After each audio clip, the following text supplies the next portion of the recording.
I'm winning too well. I'm scared by the incompetence of these clowns.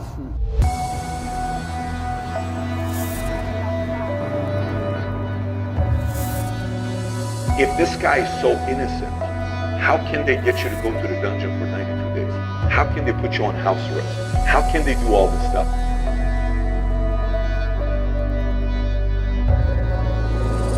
They could do this to you.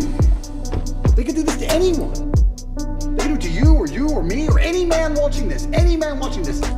I wake up instinctually at 5 a.m. because that's when they raid your house. I wake up at like 4:59. I just fucking shoot up. Empires have fallen so many times because they thought they can get away with murder, and then eventually people said, listen, stop. You're not gonna do this to me anymore. We're not gonna take a stand. When I destroyed the BBC, my brother was celebrating. I knew. I said, Tristan, no. You don't beat the British Broadcasting Corporation and make fools of them like this without some new bullshit. This is where their argument has leaks in it. I'm genuinely looking for guidance here. Am I supposed to roll over and fucking lose? You sincerely don't know what the right thing is. I sincerely have decided that the best thing I can do is stay true to my faith and stay true to God and tell the truth and fight.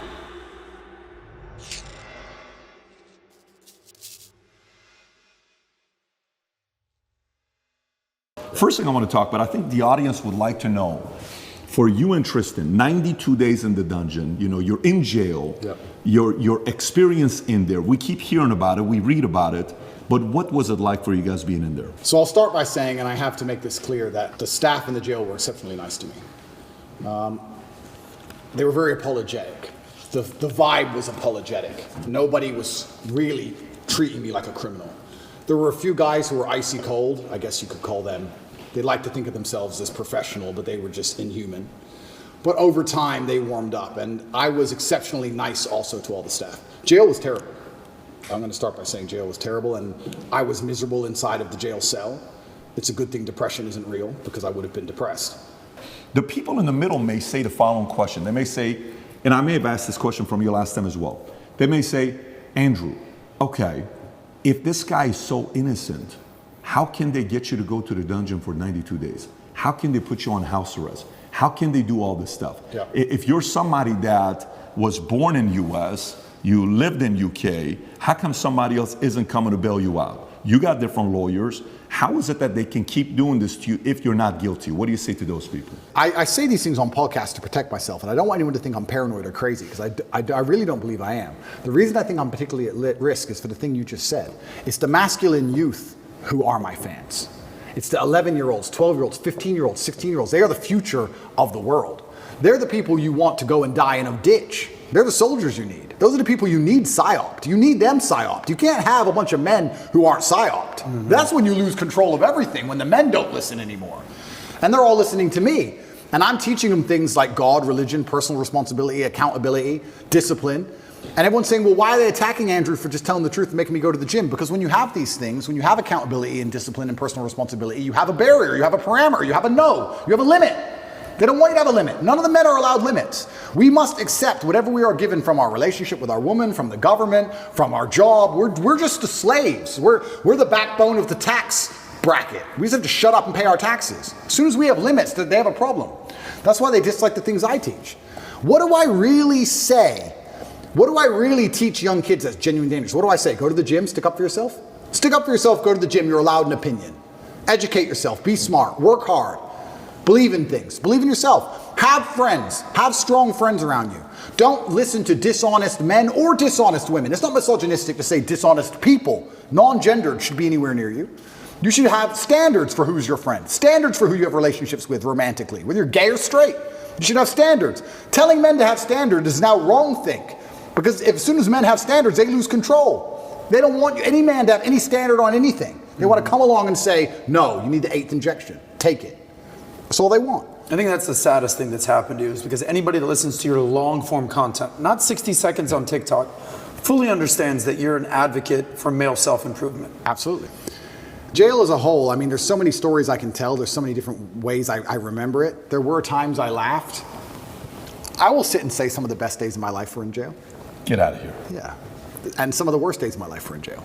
But there were days where me and Tristan, when we were finally in the same cell, there's times we laughed like we've never laughed before. I'll sit and admit that's absolutely not really true. I feel like if you're going to be the kind of person who strives for an exceptional life, which is what I am, I think I'd be a coward if I said I want an exceptional life, but I only want it to be exceptional in a good way. I don't think that's genuine. I want an exceptional life. And exceptional means away from the norm. And away from the norm means flying your Bugatti on a jet to Dubai and taking your own plane to meet it there. And it also means a Romanian dungeon with cockroaches on New Year's Eve. They're both exceptional experiences. And the times I was with my brother and it was just him and I, we truly had some genuine days where we laughed like we always laugh. Me and him laugh and have fun on a private jet, and we laughed and had fun in a Romanian prison cell because that's just who we are. And I also have to give my brother some credit while we're here. I would like to state that I absolutely genuinely believe I have the best brother in the world. And I'll tell you why. I always knew I had the best brother in the world, but he proved it in jail, and I'll tell you why. My brother was put in jail for being my brother. He hasn't said any videos. He hasn't said anything on the internet. He hasn't said any of the things I've supposedly said. He's never, the Matrix isn't attacking him. The BBC doesn't print about him, nothing. Why was Tristan Tate in jail? Because it's Tate brothers. So they just took him and threw him in a cell. Now what's interesting is, when I got out of jail, so many people near me got heat. Old business partners got heat with the tax. They got hit with like tax paperwork, and they were calling everyone who's ever known me, and ex-girlfriends got heat, and all these people got heat. And some people complained, some people didn't. But some people were like, oh, since you've been in jail, it's been so stressful for me. The media's outside my house. Like, stressful for you? I was in jail. What do you want me to do? And people were complaining at me. And as these people started to complain, I sat there, I said to Tristan, you got thrown in jail purely for being my brother. And never for a fraction of a second did you even moan. Not even for a fraction of a second did he say, oh, they only put me here because of you. Why am I here? I'm innocent. This has nothing to do with me. Nothing. In fact, he said the absolute opposite. He said, I am so glad I went to jail with you. I would be furious if they sent you here by yourself. If they're going to lock you up, they better lock me up. And there was a time, about 2 months in, because there's less media pressure on Tristan, they were talking about releasing Tristan first. And he was saying, no, I won't leave without Andrew. Going down with the ship. I won't leave unless my brother leaves. Wow. I won't leave. And he was telling the guards, I won't leave. Keep me here. I'm not leaving. And they said, the judge says you have to leave, you have to leave. He goes, then I will stand outside the gate. I will sleep outside. I ain't leaving this jail. And our lawyer said, well, we can make an appeal to just release you because there's less media scrutiny around you. And Tristan's like, no, Andrew's in jail, I'm in jail. Refused to leave. He was adamant he had to stay. That's a brother for me. And it was the same for me. I said to Tristan, if they came into me and said, Andrew, go home, I'd be like, no way. I bet if you're in a place where you're in jail, you're forced to think. You're forced to, Andrew, you don't have the phone, you don't have the computer, there is no emergency podcast. Yeah. Go away and think. You're sitting there, you're like, okay, family, kids, you know, what it's really all about. Yeah. Those decisions, when you think about your kids, does it influence you to say, oh, what are you doing this? You know, why are you going through all this stuff? Maybe you got to make some changes in your lifestyle. Yeah. And if yes, in what areas? Yeah. Or does it say, no, double down even more because I'm fighting for them? Yeah, the thoughts in jail are very pervasive. And it's also a long time, maybe never, in the outside world where I had a thought in my head for weeks and weeks and weeks and weeks. You just satisfy the problem. You fix the issue in the real world. In jail, you can't do that. So yeah, family and kids, and those are the positive things that you do think about.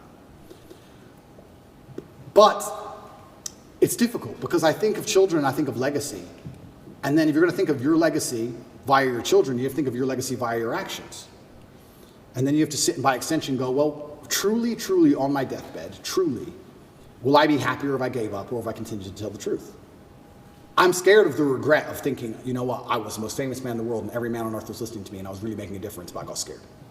I don't think I can live with that. I don't think I can live as a coward. I'd feel like a pussy. I just feel like a wimp.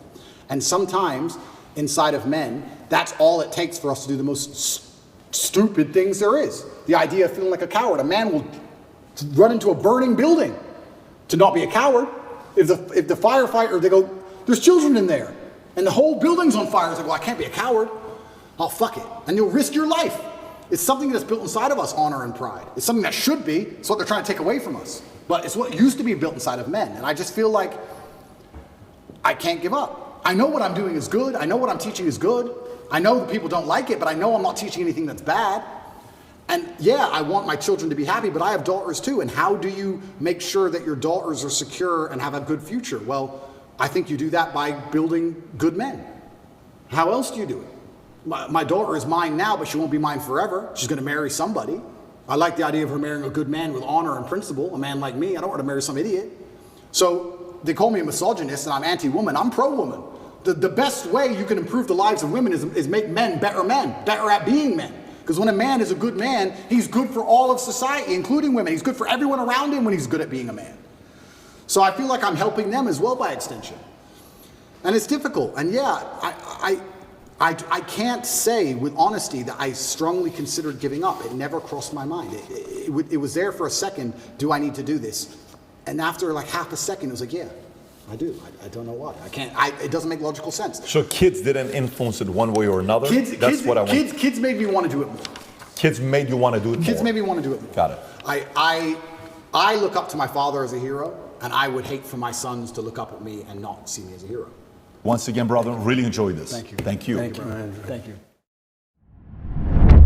Watch the full episode now on Rumble.